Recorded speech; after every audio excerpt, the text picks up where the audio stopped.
and welcome to the Square's one and only radio station. I'm your host. Today is Wednesday, February 14th, 2007, and we are in Decorah, Iowa with a high of 14 and a low of -2. There will be no rain today. The boss was kind enough to pick this day, so I get to have my first Valentine's Day here. You probably know all about Valentine's Day, so we don't need to talk about it. Let's get to the show.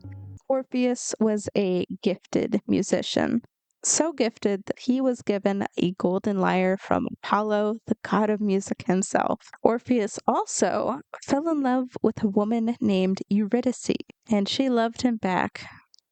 They married, but as this is the start of the story, I bet you can guess that this wasn't their happily ever after. Shortly into their marriage, while Eurydice was walking in the woods, a venomous snake bit her foot and she died. Alone.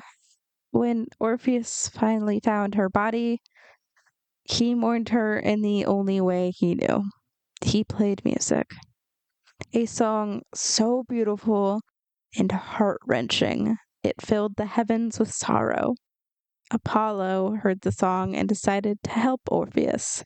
He showed Orpheus one of the entrances to the underworld and warned him that he would only be allowed there one time while he was still alive. This was his only chance. Orpheus journeyed through the underworld, playing his lyre and singing his song of grief. The song moved Charon and Cerberus, and they allowed him to pass.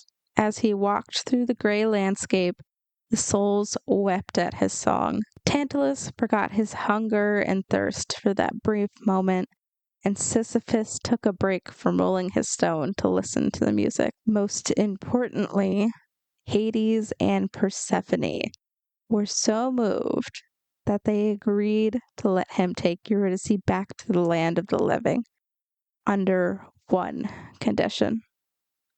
He was not to look back at her till they both stood in the light of the sun. As he walked towards the surface, he played no music, leaving him in silence with only his thoughts. He was listening to his footsteps on the stone when he heard Eurydice trip. He froze. Did he hear her trip? Maybe it was something else. He thought back to the tales of heroes abandoning their heroines. He did not want to abandon Eurydice, but he could not turn around to check on her.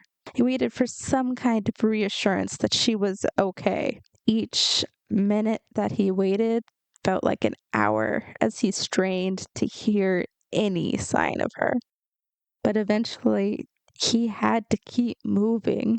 Orpheus passed the spirits, Cerberus and Charon. He still heard no sign of Eurydice. It was just him and her walking the incline toward that blessed sunlight. At least, he desperately hoped that he wasn't walking alone. He was listening to his footsteps on the stone when he remembered a story. Zeus told Prometheus that he wanted sacrifices from the humans. Prometheus offered to sacrifice a bull and divide the meat into 2 piles. The pile that Zeus picked would be what the humans would sacrifice. Zeus agreed, and Prometheus prepared the bull. In one pile, he put the healthy meat and skin, and in the other pile, he put the bones and gristle. But Prometheus didn't stop there.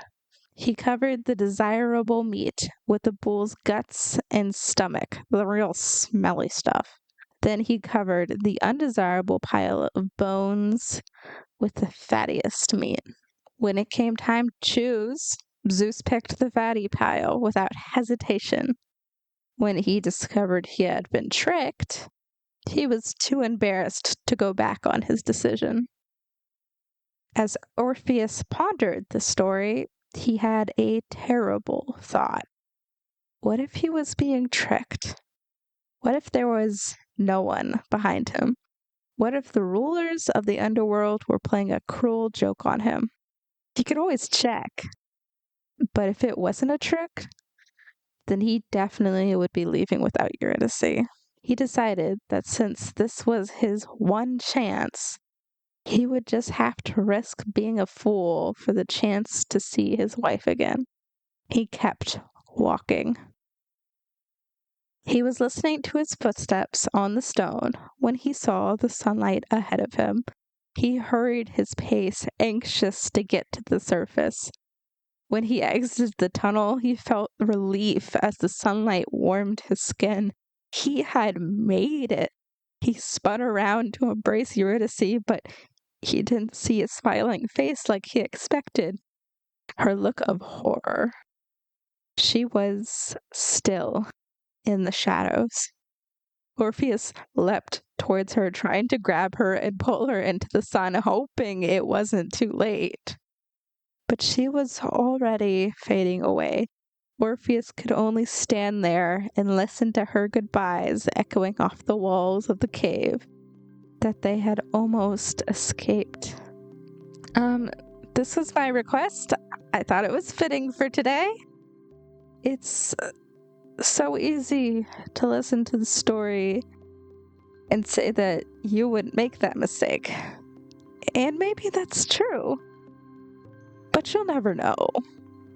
Not for sure. For those still interested, I got the answer if I could come see you guys in person. The answer was no. The boss says that it's not safe for me to leave this room because of my circumstances. I just wish I could see someone, anyone, in person. I don't even get to see the boss. But that's besides the point. I love doing the show for all of you, so get excited. Tomorrow we will return to Paradise Lost. Until then, you'll hear from me again. Yesterday, today, tomorrow, and the rest of your lives. Goodbye.